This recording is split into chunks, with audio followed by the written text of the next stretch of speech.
Medyo nakagugulat itong balitang lumabas ngayon na ito raw Magnolia Chicken Templados ay interesado na makuha itong si Cliff Hodge mula dito sa Meralco Bolts. Alam natin ang tagal na nitong si Cliff Hodge dito sa Meralco pero gusto na raw siya makuha ngayon nitong Magnolia. At itong Magnolia naman daw, willing na ibigay itong si Rom de la Rosa na bilang kapalit o kaya itong si Joseph Eriobo. Malamang si Eriobo maging kapalit nitong si Cliff Hodge para meron ding big man na makukuha itong Magnolia Chick, itong Meralco Bolts. So ang tanong na lamang ay kung ito ba talaga ay matutuloy. Dahil sa ngayon alam natin na itong si Cliff Hodge kaya daw gustong mapunta dito sa Magnolia dahil para sa tingin niya mas malaki ang tsansa na doon siya mananalo ng kampyonato. At kung sakasakali nga na makuha nila itong si Cliff Hodge, maganda yan para dito sa Magnolia dahil alam natin na medyo maraming mga fans ang naiirita dito kay Cliff Hodge dahil sa estilo ng paglalaro nito. Pero sa totoo lang naman, kung magagawa nila na ito si Cliff Hodge ay makuha, ang laki nitong tulong dito sa Magnolia Chicken Templados. Lalo na at dahil ito yung ang lakas sa rebounding sa depensa, nakita nyo naman kung maglaro ito, iniiwan lahat sa court.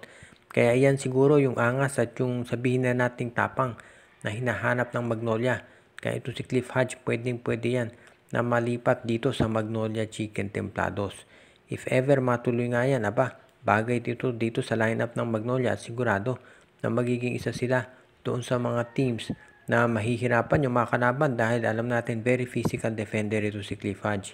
Kung si Eriobo lang ang ibibigay, dapat pumayag ng Magnolia dahil sigurado naman makukompensate ng pagkawala ni De La Rosa itong pagdating naman nitong si Cliff Hodge. Samantala, ito namang San Miguel, posible raw na kung gumawa ng trade dito sa Northport Batang Pier. Kung nakita ninyo yung latest post nitong si Snow Badwa, mukhang tinutukoy dito ay si CJ Perez daw ay baka papunta na dito sa Northport Batang Pier.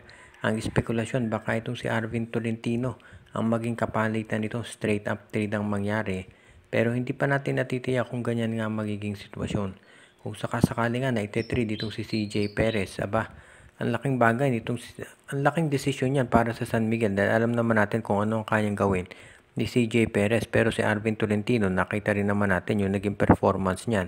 Kaya hindi na nakapagtataka na medyo magiging sabihin na nating marami magugulat kung sakasakali nga na ituloy nila ang nasabing trade. Pero alam natin na itong San Miguel kasi medyo kinakailangan ng drastic changes dito sa kanilang lineup. Lalo na at nakita naman natin kung ano naging problema nila dito sa nakarang conference ni hindi nakaabot ng playoffs.